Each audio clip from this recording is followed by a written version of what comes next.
Translation is the synthesis of a protein from an mRNA template. This process involves several key molecules, including mRNA, the small and large subunits of the ribosome, tRNA, and finally, the release factor. The process is broken into 3 stages: initiation, elongation, and termination. Let's see the process in action.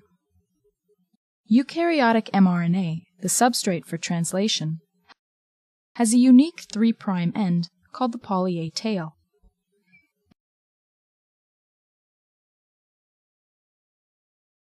mRNA also contains codons that will encode for specific amino acids.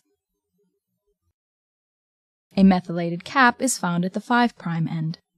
Translation initiation begins when the small subunit of the ribosome attaches to the cap and moves to the translation initiation site. tRNA is another key molecule. It contains an anticodon that is complementary to the mRNA codon to which it binds. The first mRNA codon is typically AUG. Attached to the end of the tRNA is the corresponding amino acid. Methionine corresponds to the AUG codon. The large subunit of the ribosome now binds to create the peptidyl, or P site, and the aminoacyl, or A site. The first tRNA occupies the P site. The second tRNA enters the A site and is complementary to the second mRNA codon. The methionine is then transferred to the A site amino acid, the first tRNA exits, the ribosome moves along the mRNA, and the next tRNA enters.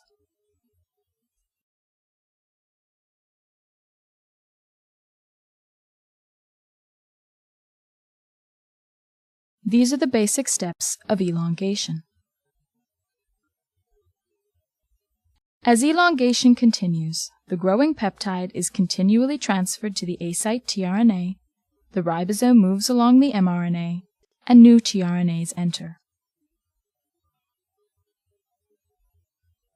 When a stop codon is encountered in the A site, a release factor enters the A site and translation is terminated.